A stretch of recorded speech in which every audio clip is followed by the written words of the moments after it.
मित्रांनो नमस्कार. पंढरी पाटे. सध्या रिसेंटली मी आहे यवतमाळ आणि वाशिम जिल्ह्याच्या सीमावर्ती भागामध्ये. तसं पाहिलं तर यवतमाळ डिस्ट्रिक्ट हा प्रामुख्याने कॉटन आणि सोयाबीनच्या कल्टिव्हेशनमध्ये फेमस आहे. पण आपल्या यवतमाळमध्ये मोठ्या प्रमाणात ज्वारीचं पण उत्पादन होतं, ही आपल्यासाठी अत्यंत आनंदाची बाब आहे. खरं तर या ही ज्वारी महाराष्ट्रात आली कशी, जे देशात आली कशी, ती आफ्रिका खंडातून आलेली आहे. आणि जेव्हा 1963 आणि 75 साली महाराष्ट्रामध्ये मोठा दुष्काळ होता, त्या काळात महाराष्ट्राचे मुख्यमंत्री माननीय वसंतराव नाईक साहेब होते, ज्यांनी ॲग्रिकल्चरमध्ये खूप मोठ्या ताकदीचं रिव्हॉल्युशन घडवलं. आणि तेव्हा दुष्काळ होता, या ठिकाणी धरणाची निर्मिती झाली नव्हती, पाणी फार कमी होतं. आणि त्या काळात नाईक साहेबांनी लोकांच्या बांधापर्यंत ज्वार पोहोचवण्याचं काम केलं. आणि तेव्हा ॲग्रिकल्चरमध्ये, कृषीमध्ये महाराष्ट्र समृद्ध झाला. आणि म्हणून 70चा काळ देशासाठी आणि महाराष्ट्रासाठी कृषी उन्नतीचा अत्यंत महत्त्वाचा टप्पा समजला जातो. आणि ब्रिटिशकालीन भारतामध्ये 1928 साली तुमच्या माहितीसाठी ज्वारीचं पहिलं संशोधन केंद्र हे परभणीमध्ये स्थापन करण्यात आलं. आणि आता जर पाहतो म्हटलं तर नॅशनल लेवलचं ज्वारीचं महत्त्वाचं रिसर्च स्टेशन हे मोहोळ जिल्हा सोलापूर या ठिकाणी आहे.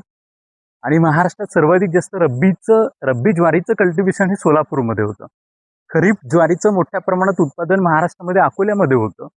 आणि डॉक्टर पंजाबराव देशमुख कृषी विद्यापीठ असेल, वसंतराव नाईक मराठवाडा कृषी विद्यापीठ असेल, या दोन्ही विद्यापीठामध्ये ज्वारीचं चांगलं संशोधन केलं जातं.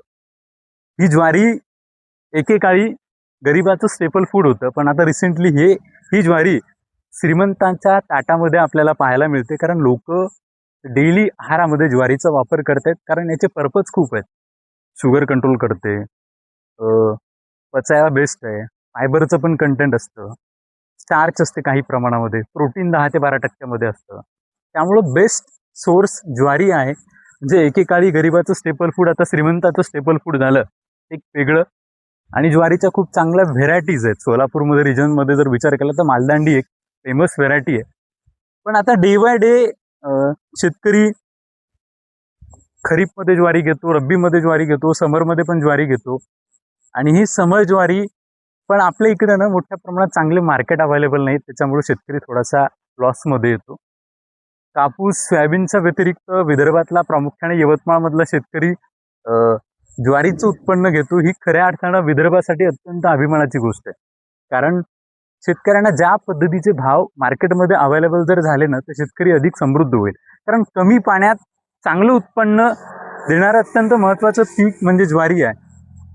आणि एक शेतकऱ्यांचा खूप सपोर्ट सिस्टीम म्हणजे ज्वार पीक आहे. या पिकामध्ये समृद्ध आपण आता होत चाललोय.